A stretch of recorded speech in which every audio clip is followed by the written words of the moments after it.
This is a devastating tragedy that has befallen the Reiner family. Sources tell ABC News the two were found dead in their Los Angeles home overnight. The headlines surrounding the Rob Reiner tragic death have sent a shockwave through Hollywood, but the truth of what really happened is more disturbing than anyone expected. Imagine leaving a star-studded party only to have your life taken hours later in your own home. This isn't just a loss, it's a crime scene so grim it's left investigators speechless, involving a suspect no one wanted to believe was capable of this. Was this a sudden snap or a tragedy decades in the making?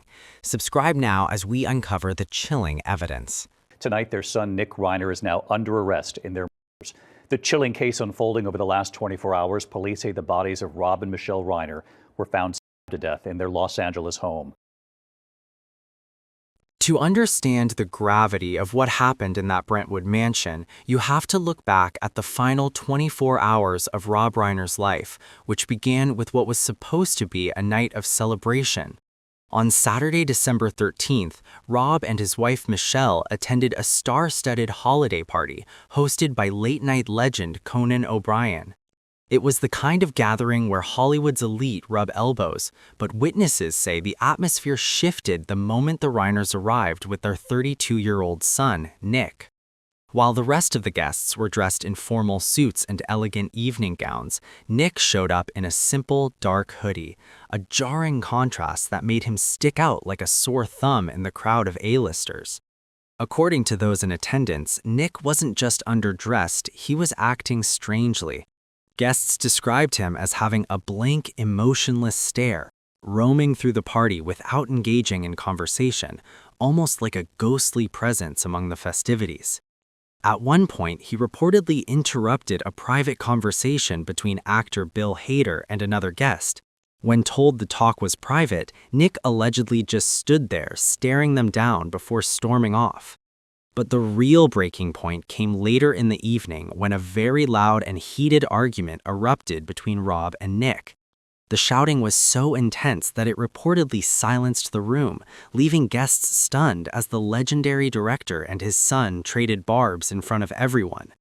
Shaken and clearly distressed, Rob and Michelle decided to leave the party early, likely hoping to de-escalate the situation back at home. No one could have known that as their car pulled away from Conan's house, it was the last time the couple would ever be seen alive by their friends. The tension from that night didn't stay at the party, it followed them right through their front door. And while the argument at the bash was public, what happened once the director reached his own living room was a scene far more horrific than any movie he ever made. The silence that followed the argument at Conan's party was nothing compared to the eerie quiet that greeted a massage therapist arriving at the Reiner home the next afternoon. It was Sunday, December 14th, and what should have been a relaxing weekend session turned into the first red flag of a nightmare. When the gate remained closed and no one answered the door, the therapist grew concerned and called Rob and Michelle's daughter, Romy. Living just across the street, Romy didn't think twice. She grabbed her roommate and headed over to check on her parents, likely expecting to find them sleeping in or perhaps just preoccupied with holiday plans. But as she stepped inside the house, the air felt different. The light and warmth that usually filled the home of the man who directed The Princess Bride had been replaced by a heavy, suffocating stillness. Romy entered the living area alone, and within seconds, her world completely shattered. She stumbled upon her father, Rob, lying on the floor. It wasn't a peaceful scene, it was a violent, gruesome display of what investigators later described as multiple sharp force injuries. Overcome by a wave of shock and pure anguish, Romy fled the house, unable to even process what she had just witnessed. In her panic, she didn't realize that her mother, Michelle, was also inside, having suffered a similar horrific fate. It was Romy's roommate who made the frantic 911 call, while Romy, still in a daze, reached out to her father's best friend, Billy Crystal.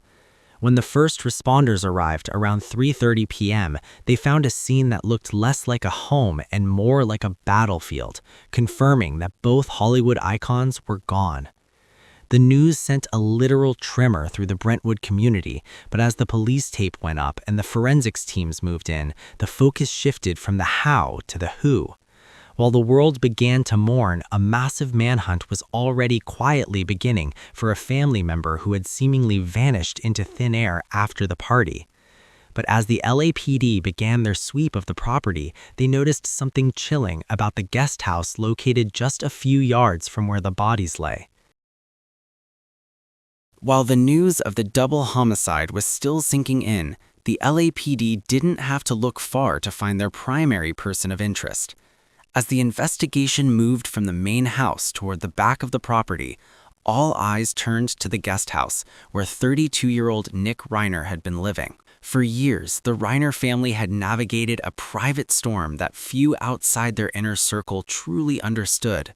But that Sunday evening, that storm finally broke. By 9:15 p.m., just hours after his sister made the horrifying discovery, Nick was located 14 miles away near the USC campus and taken into custody.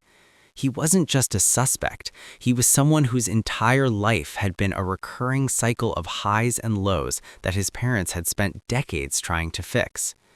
Nick's history is a map of Hollywood's darkest side.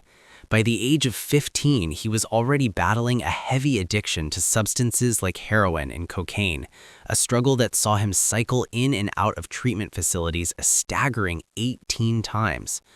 There were periods of homelessness and relapses that left his mother, Michelle, increasingly worried about his deteriorating mental health in the weeks leading up to the tragedy. In fact, family friends have since come forward saying that the argument at Conan's party wasn't a one-off. It was the boiling point of a long-standing conflict between a father who wanted to save his son and a son who felt suffocated by the very help being offered. When Nick finally appeared in court just days ago, the image was a far cry from the red carpet photos of his youth. He sat behind a glass partition, shackled and wearing a potted suicide prevention smock, a turtle suit designed to keep him from harming himself. He's currently being held without bail at the Twin Towers Correctional Facility, facing 2 counts of first-degree murder. The most haunting part? Prosecutors revealed that the weapon used was a knife, adding a layer of personal, close-contact violence to the act that has left experts wondering what finally caused him to snap. But to find the real clues, we have to look back at a project Rob and Nick worked on together, a movie that now feels less like a film and more like a premonition. To understand the psychological pressure cooker inside that Brentwood mansion, you have to look back at the one project that was supposed to be their ultimate healing moment. In 2015, Rob and Nick teamed up to create a film called Being Charlie. On the surface, it was just another Hollywood drama about a rebellious, troubled young man battling his demons and his complicated relationship with a famous father. But for the Reiners, this wasn't just a movie, it was a public reveal of their private reality. Nick co-wrote the screenplay, pouring his actual history of illicit habits and living on the streets into the lead character, while Rob took the director's chair to navigate the story of his own son's downward spiral. During the press tour, they called it a form of therapy.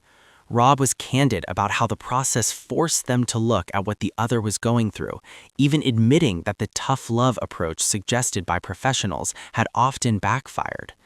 The movie is packed with eerie parallels to their real life, showing a son who feels like a disappointment and a father who is at his wit's end. But there is one specific scene that has resurfaced and is now haunting every corner of the internet. In it, the father character looks at his son and says something that feels like a chilling premonition.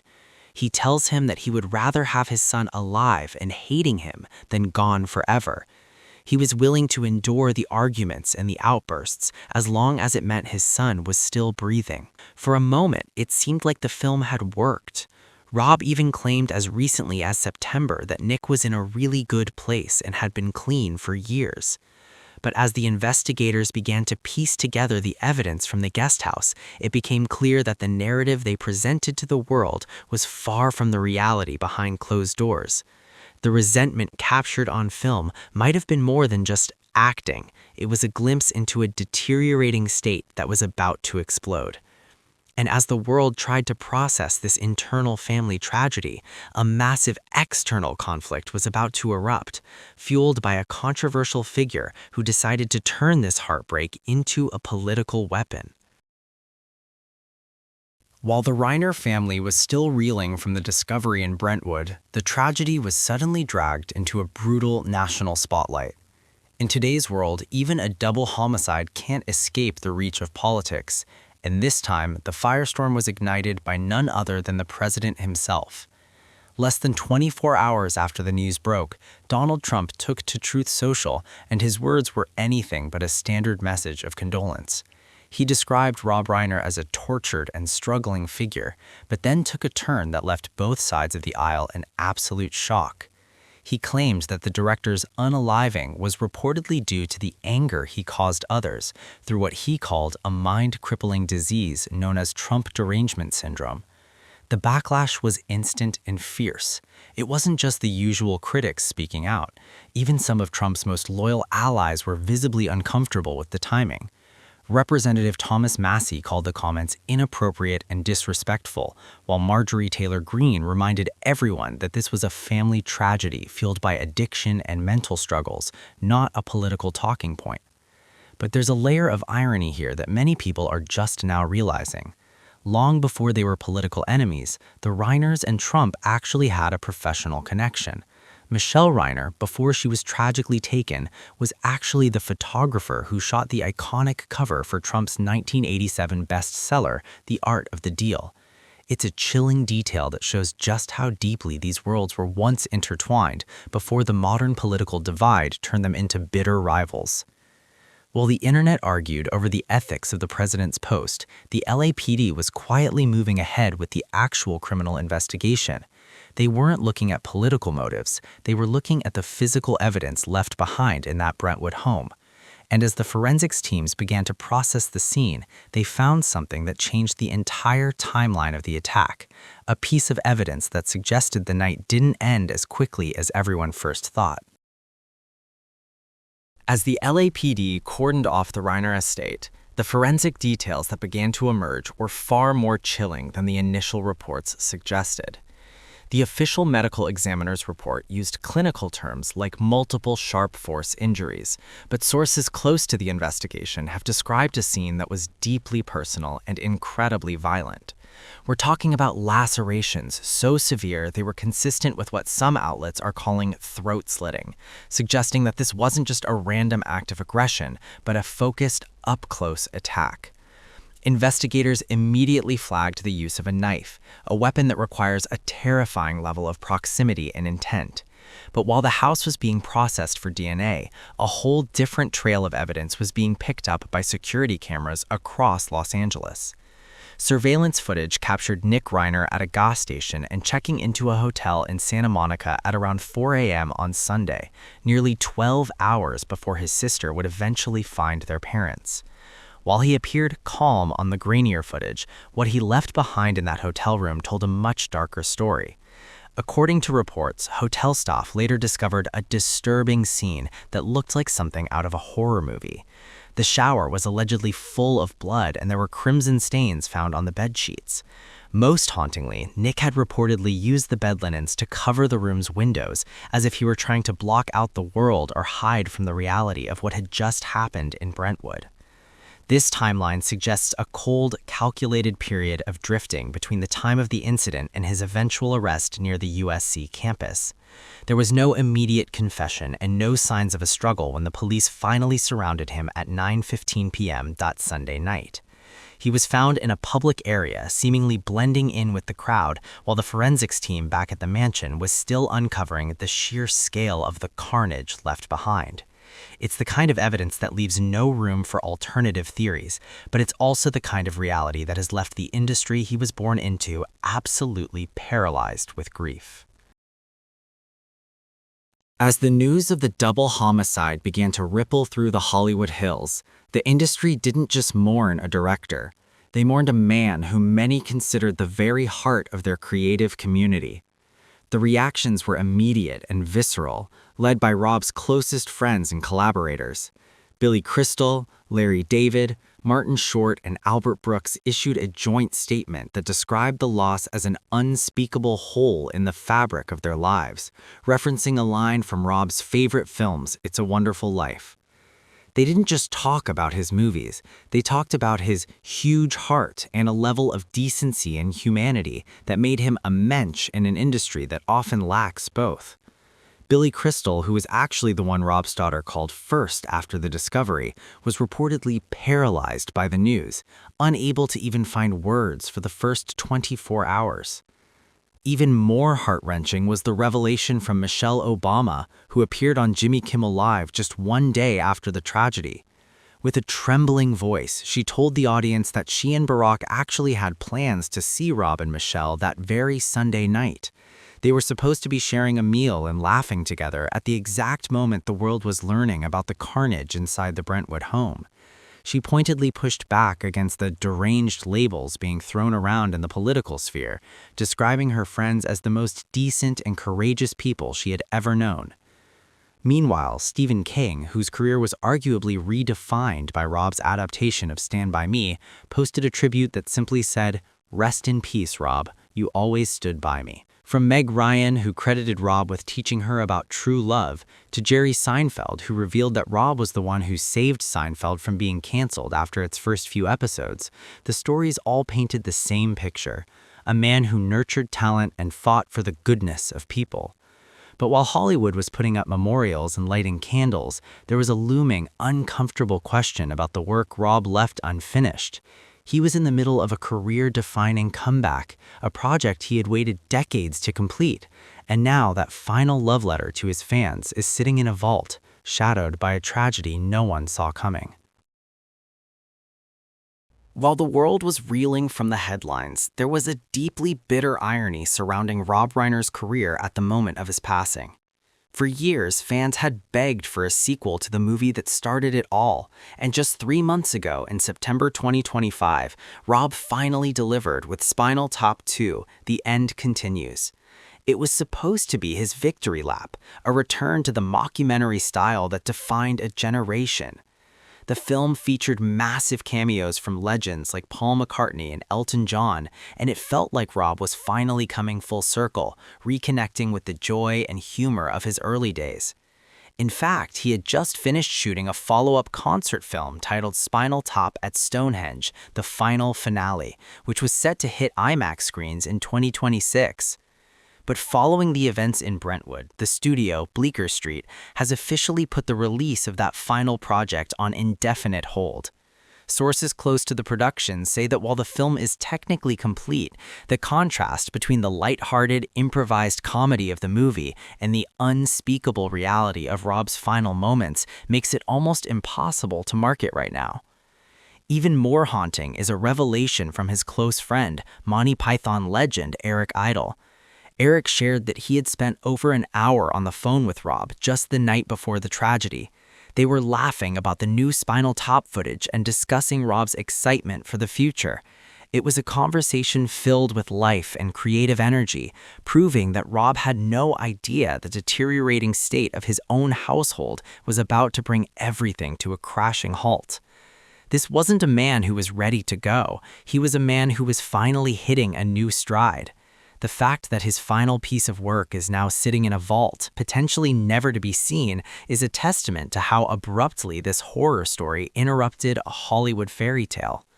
We are left with a legacy that is now permanently split between the man who taught us how to laugh and the tragic victim of a domestic battle that no amount of fame or fortune could solve. As the legal case against Nick Reiner moves forward, we are left to wonder if the answers we are looking for were hidden in plain sight all along. The story of the Rob Reiner tragic death is more than just a headline about a Hollywood legend. It is a sobering reminder that behind the red carpets and the iconic films, even the most influential families are not immune to the devastating grip of mental struggle and internal conflict. What began as a festive night at Conan O'Brien's home ended in a crime scene that has permanently altered the landscape of the entertainment industry. From the gruesome discovery made by their daughter Romy to the political firestorm ignited by the president's comments, every piece of this investigation points to a tragedy that was both shocking in its suddenness and deeply rooted in a history that the family tried desperately to heal through their art. As Nick Reiner awaits his arraignment on January 7, 2025, facing the possibility of life without parole, we are left to sift through the fragments of a legacy that was supposed to end with a standing ovation, not a police investigation. We see a father who spent his final years trying to save his son, even turning their private pain into a film meant to inspire others, only to have that very same struggle culminate in an act of violence that defies explanation. It forces us to look beyond the director and the activist and see the human reality of a family battling demons that no amount of success or wealth could fully silence. What is the real takeaway from this tragedy? Perhaps it's that the stories we tell on screen are often just a shadow of the battles being fought in the dark. We want to know your thoughts on this. Was this an avoidable disaster or a heartbreaking ending that no one could have scripted? If you think we missed a detail or if there's more to this story that hasn't surfaced yet, let us know in the comments below. Your insight helps us keep these investigations accurate and respectful to those involved. Don't forget to check out our next video on the sidebar for more deep dives into the stories the world is talking about.